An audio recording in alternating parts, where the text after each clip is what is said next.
It's over. Everyone else has moved on, but somewhere inside you, the same moment is still playing, like a closed door at the end of a hallway.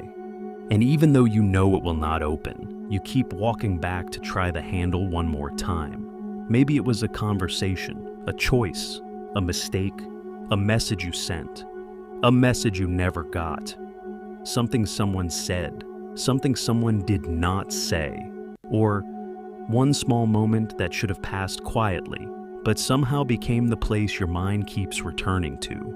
You already know you cannot change it. That is the confusing part. You are not sitting there because you believe thinking harder will rewrite the past. You know it will not. You know the day has already happened. You know the words have already landed. You know the person has already responded, or disappeared, or stayed exactly the same. And still, your mind goes back. It goes back while you are brushing your teeth. It goes back while you are trying to answer a normal email. It goes back when the room is finally quiet, and there is nothing left to distract you from yourself. 1 second you were lying in bed, the next second you were there again. In the old moment, hearing the same sentence, seeing the same face, feeling the same drop in your stomach, as if your body has not fully understood that it is no longer happening. And that is where people misunderstand you. They think you are choosing to hold on. They think you are being dramatic. They think you are refusing peace.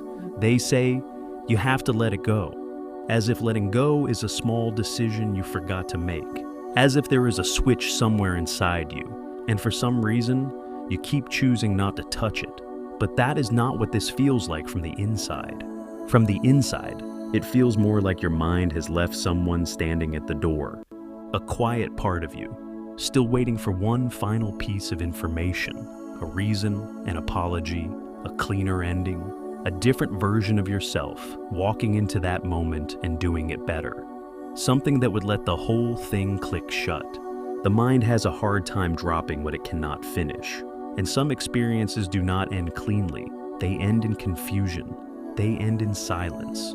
They end with you having to walk away while one part of you is still asking, but what did that mean? Why did that happen? Why did I not see it sooner? Why did I say that? Why did they change? Why did I freeze? Why did I care so much? That is the trap. The event is over, but the meaning is still open. The facts have stopped moving, but the interpretation keeps moving, so your mind keeps working on it. Not because it enjoys hurting you, but because it is trying to make the unfinished feel finished. This is why the thought returns with such strange force. It is not always the biggest event in your life. Sometimes it is a small thing, a look, a tone, a sentence, a missed chance, a moment that lasted 20 seconds, but left behind a shape your mind cannot stop touching. You may even feel embarrassed by how much it still affects you. You may think, why is this still in me? Why can't I be normal about this? Why can everyone else leave it alone except me? But your mind is not measuring the size of the event. It is measuring the size of the unresolved feeling. And unresolved feeling does not obey the calendar.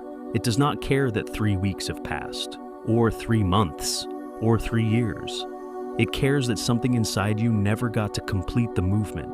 You wanted to defend yourself, but you stayed quiet. You wanted to ask the real question, but you made it easy for them. You wanted to leave sooner, but you kept hoping. You wanted to be calm, but your whole body went into alarm. So now the mind returns to the moment, trying to finish what your body could not finish then. It replays the scene. It edits your lines. It gives you better timing. It makes you braver after the fact. It lets you say the sentence you could not find. It lets you walk away with dignity. It lets you notice the red flag earlier, and for a few seconds that can feel almost satisfying. Like maybe you finally solved it.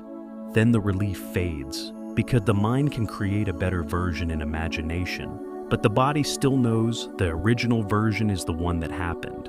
So the loop begins again. You try another angle. You imagine another response.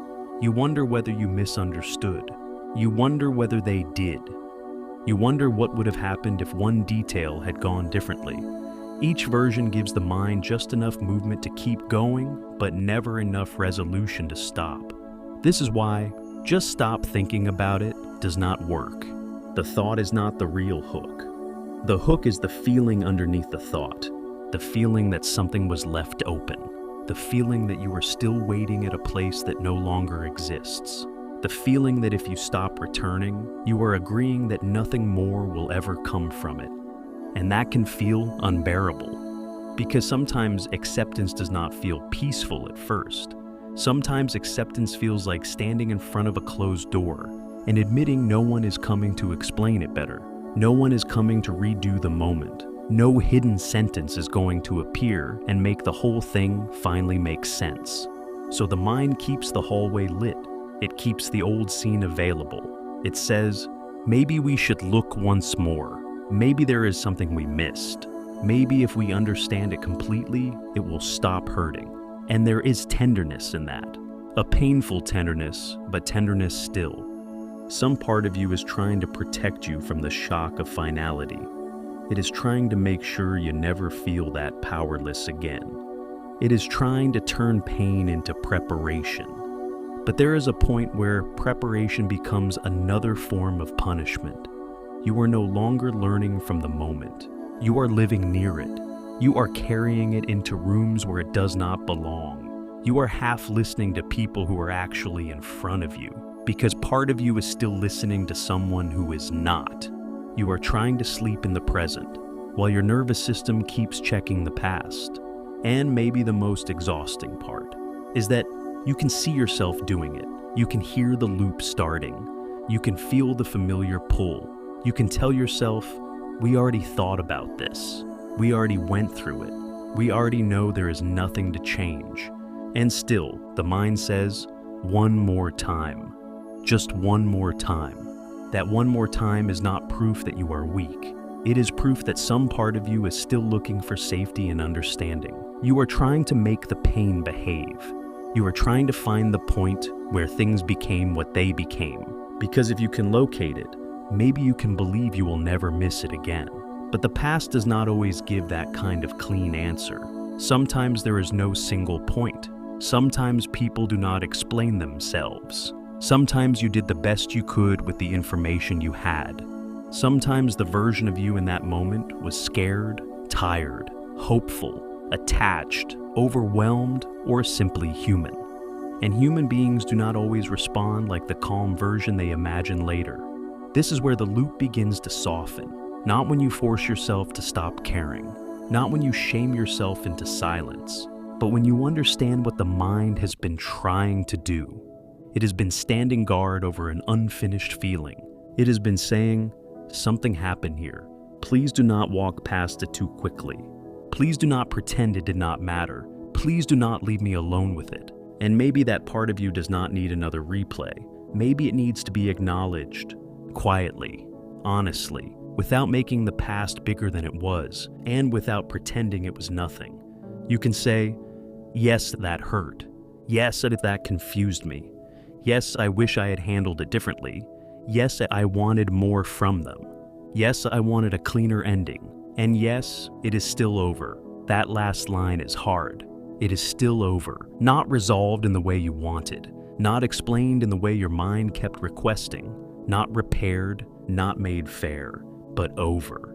And over is not always something the body accepts all at once. Sometimes it accepts it in inches. One evening where you do not reopen the message. One morning where you notice the thought and do not follow it down the hall. One conversation where you stay with the person in front of you. One night where you let the old scene appear and you do not treat it like an emergency. The goal is not to erase it. Erasing would mean it never affected you, and it did. The goal is to stop asking your mind to solve something that no longer has moving parts, to let the memory become a memory instead of a room you keep entering, to let the feeling be felt without turning it into another investigation. Because sometimes the door stays closed, sometimes the person never explains, sometimes the old version of you never gets the perfect chance to do it again. And still, your life is allowed to continue outside that hallway.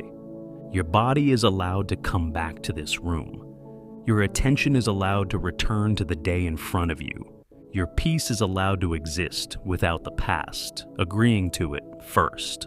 So, if your mind keeps returning to something it cannot change, try to hear what is underneath the return. It may not be obsession. It may be grief with nowhere to go. It may be self-protection that never got updated. It may be the part of you that wanted the ending to mean less, because admitting what it meant felt too heavy. You do not have to hate that part. You do not have to fight it every night. You can thank it for trying.